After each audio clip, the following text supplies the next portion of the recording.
29 Oktoba ni siku ambayo ipo kisheria kwa mujibu wa katiba yetu. Kila mwananchi ana haki ya kwenda kupiga kura kumchagua kiongozi anayetaka. Narudia, tarehe 29 mwezi Oktoba mwaka huu wa 2025. Haikuja yenyewe kwa kutaka. Ipo kisheria, ipo kikatiba, na watu wana haki ya kwenda bila hofu kupiga kura na kuchagua mtu yoyote wanayemtaka. Vitendo vya kutisha watu, vitendo vya kujaribu kutishia watu havikubaliki, kwa sababu shughuli ile ni ya kisheria. Kwa hiyo jeshi la polisi litaendelea kufuatilia, kuzuia, kubaini na kutanzua matishio yote ya kiusalama, na siku hiyo watu watatimiza jukumu lao la kikatiba bila hofu.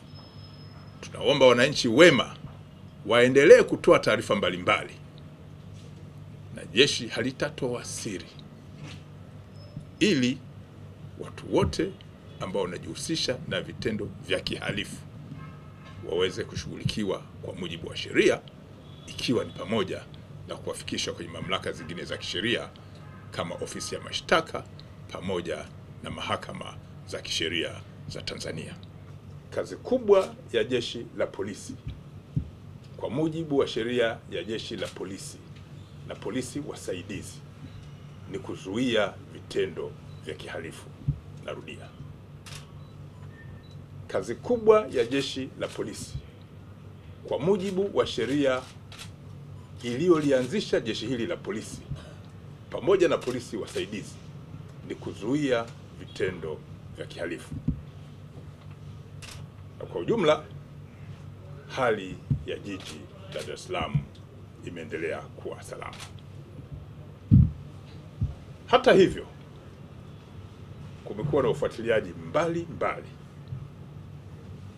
kuona kwamba hali hii ya usalama inaendelea kuimarika. Kati ya tarehe 3 mpaka tarehe 10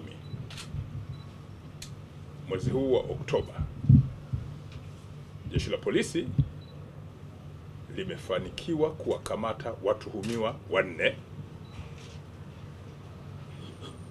ambao wanatuhumiwa kuendesha televisheni mtandao. Watuhumiwa hawa wanatuhumiwa kuendesha televisheni mtandao bila kuwa na leseni.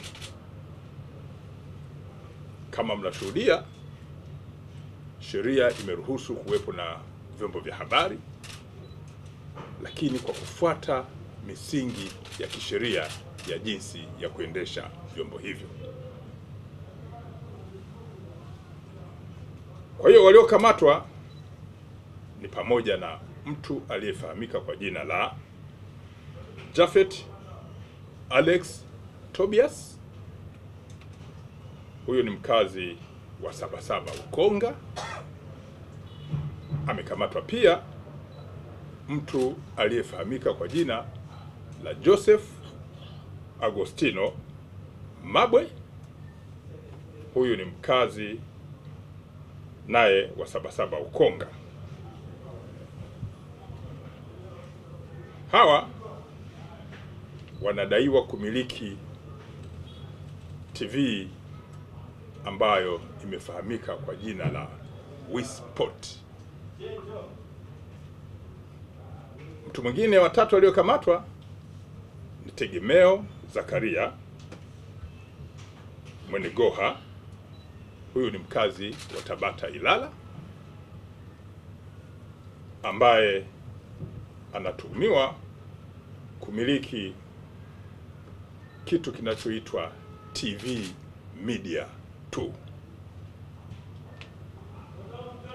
Mtu wa 4 aliyekamatwa amefahamika kwa jina la Elia Constantino Pius. Huyu ni mkazi wa Mbezi Juu, Kinondoni, ambaye ametuhumiwa kumiliki TV ambayo imefahamika kwa jina la Costa. Watu hawa wanamiliki TV hizi kinyume cha sheria, bila kusajili na kuendesha shughuli zao kinyume na sheria. Wote mnafahamu kwamba nchi hii kwa mujibu wa sheria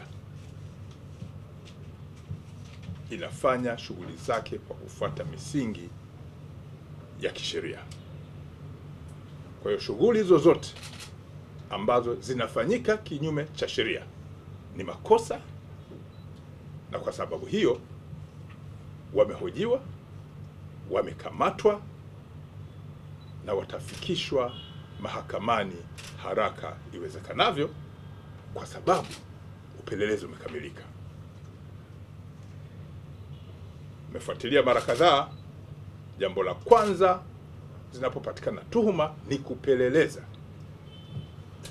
Kwa hiyo uchunguzi umefanyika, jeshi la polisi kwa kushirikiana na mamlaka zingine za kisheria zinazohusiana na mambo haya, na kubaini kwamba watu hawa na vyombo hivi vimekuwa vikifanya shughuli hizi ambazo nimezitaja kinyume na sheria, na kwa sababu hiyo watafikishwa kwenye mamlaka zingine za kisheria haraka iwezekanavyo, ikiwemo mahakama za nchi hii. Jeshi la Polisi Kanda Maalum ya Dar es Salaam linaendelea kutoa wito kwa wananchi kuendelea kufanya kazi zao kwa kuzingatia mifumo ya kisheria. Mwisho, Jeshi la Polisi Kanda Maalum ya Dar es Salaam halitasita kumtia mbaroni mtuhumiwa yoyote ambaye itabainika anafanya vitendo vya kihalifu ambavyo ni vitendo ambavyo vipo kinyume na sheria. Tunaendelea kuwahakikishia wananchi wa Dar es Salaam kwamba jeshi linafuatilia kwa karibu sana vitendo mbalimbali, matamko mbalimbali, lakini tunawahakikishia jiji liko salama na litaendelea kuwa salama. Narudia, jiji la Dar es Salaam liko salama na litaendelea kuwa salama. Wananchi wasiwe na hofu, watimize majukumu yao ya kikatiba na kisheria bila hofu. Jeshi la polisi ambalo majukumu yake makubwa ni kuwalinda hao watu na mali zao, litaendelea kutimiza majukumu haya makubwa ya kisheria ili wananchi waendelee kutekeleza majukumu yao.